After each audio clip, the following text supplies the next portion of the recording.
All right, let's give this a shot. Had a couple misfires here trying to get this thing rolling. Had to clear the throat and then felt like I was about to get hiccups. I hate hiccups. It's the worst, next to having to go pee really bad. That aside, a couple cool conversations just with some friends and people listening to this. Some neat chats just about their view on certain topics, which I always really like to hear. I like having conversations, be able to bounce ideas off of people. Not enough time in the world to get to hear others' perspectives, so that's always super welcome. One that stuck out to me this week, a buddy of mine reached out, and he was referencing the podcast where we talked about, whether or not you should compete and be so successful that you essentially discourage others from even trying, which he liked that take. But to the take of being successful in order to be aspirational or lift others up, he said, well, actually saying that out loud now, it sounds pretty arrogant, but I don't mean it that way. But he also said being so successful with the purpose of lifting others up and being aspirational is the softest thing he's ever heard, which gave me a good chuckle. He was really quite fond of the idea of being so successful that you discourage others, which reminded me of another quote. Power is corrupting, but absolute power is kind of fun. So it's a good little thought experiment there. And I don't know, every once in a while it's fires you up to have that attitude of I just want to play to win so hard that other people don't even feel like trying. I kid, of course, but the reason I was thinking of this again today was because I was playing a game with Cassandra. We were playing, nope, not what you guys think, sickos. We were playing Sequence. And if any of you have ever played, basically you have a board, and on the board are two of every card in a deck of cards. And then you draw a card. You start off with a hand, 7 cards, and then you basically will play a card, and you put a chip down on that card, and your goal is to connect 5 in a row. It's a really cool game. I like it. But there's opportunities to block other people from getting 5 in a row. One-eye jack and two-eye jacks are essentially wild. They allow you to play on any space or remove a chip from a space. So there is this kind of concept of helping yourself or hindering the other person. And there are times where hindering the other person, especially if they're right about to get 5 in a row, matters a lot. There are other times where you can kind of play to the strategy of trying to hinder them early on before they might get 3 in a row or 4 in a row to set up for a 5 in a row. And so I generally have the rule in this game where it's almost always better to help yourself than it is to hinder somebody else, kind of like a bet on yourself approach. And I try really hard to maintain that approach unless somebody is right about to get 5 in a row.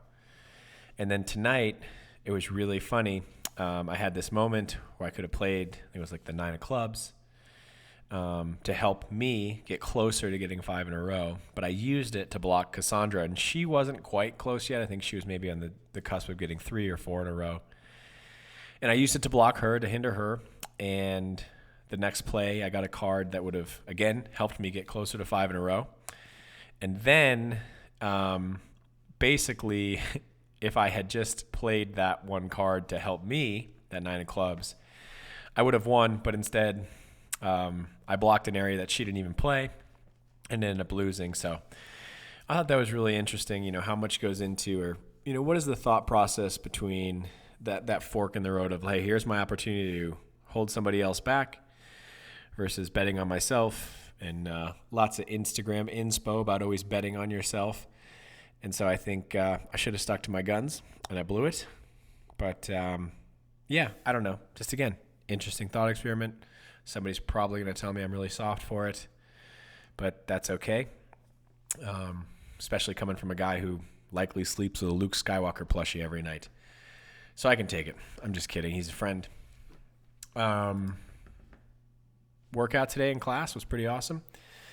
Coached the rowing clinic. We wrapped it up. We did a 6-week rowing clinic, Saturdays, 7 to 8 a.m.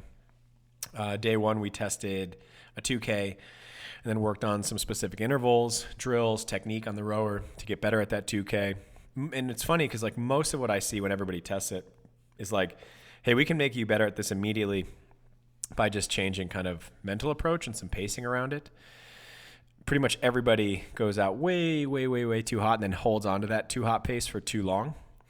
And there's also like a group of people, I fall into this camp where it's like, I don't know if I'll ever beat my best 2K, because it's sort of like, they always say like, if you touch the stove, it's hard to go back to it. I basically laid on the stove full spread eagle when I did my first 2K and did well. I don't know if I could ever, well, I definitely could, but it'd be hard to push myself back to that.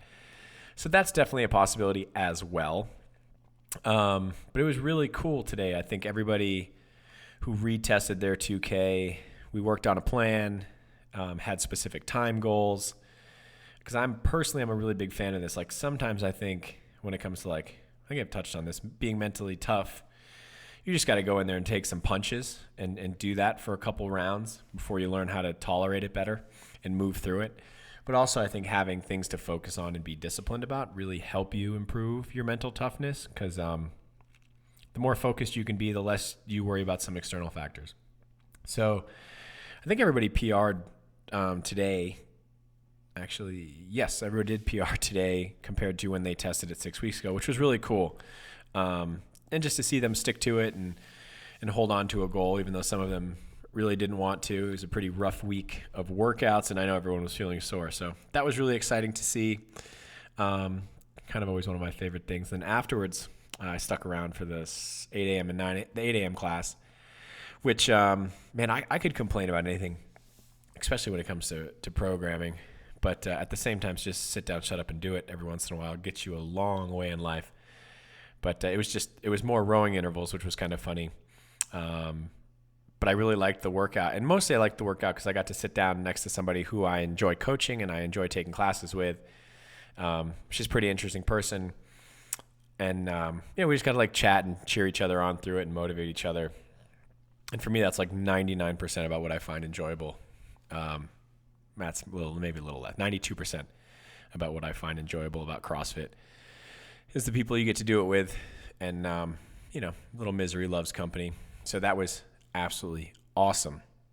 And then, that was it. Kind of came home, just enjoyed the day. Man, I still wanted to get into this, but I just keep getting sidetracked, but we're getting there. We talked about the what's the point stuff, but really about this genetics and talent, nature versus nurture. And I guess before we really dive into this, I was thinking about this, and what sparked this was somebody, this always comes up, talking about wall ball shots to a target and how it's like better for tall people, and if you're tall, you're automatically going to be better at wall ball workouts. And there's other examples of this for the short kings and queens out there. But it made me think, would you rather it be mostly effort and environment than other factors that maybe you can't control? And so I guess this is both a discussion of like what actually is the case that we're looking at, as well as like what is the most productive way to analyze the case. And I have mentioned that I've been reading this book called Behave, which is really interesting, but also maddeningly unhelpful, because they do a whole chapter about, nature and nurture, and a whole chapter just about genetics and environment. And what you start to realize is that one, environment does have a huge impact on somebody, but also it also has a huge impact on genetics and what genes get expressed. Now, I'm way oversimplifying and way out of my depth in terms of knowledge here, but I think one of the big things I took away from it was, yes, the genetics matter and what genetics you've inherited matter, but also the environments not only matter, genetics aside, they also matter to how certain genes get expressed. Like I said, it was really unhelpful in terms of like solving this debate. But what it did spark for me, and I've had this argument with some other debates and argument with some other friends before, but is like, regardless of the case, regardless of the case of like what is influencing us the most, is it the talent versus the effort? Is it the environment versus the genetics? Is it the nature versus nurture? I almost always think it's better to go through life thinking that you can have more control and impact on yourself than something else, even if that's not the case.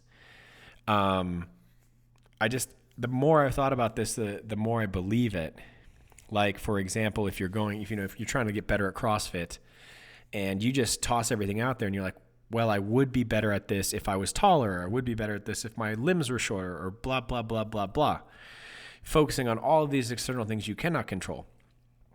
I think the path forward is far clearer and a lot better to travel, less bumpy, believe it or not, if you take the approach of like, hey, here are all the things I control. Like I said, wouldn't you rather it be mostly effort environment than always just passing the buck to other factors? There's like a ton to talk about here. And now here we are, 10 minutes and 40 seconds. I want to dive into this more, but I think it's an important thing. And I do think it's better, regardless of what actually is the case, if you always feel like you have the most agency and impact on your own life. There we go. See you guys tomorrow.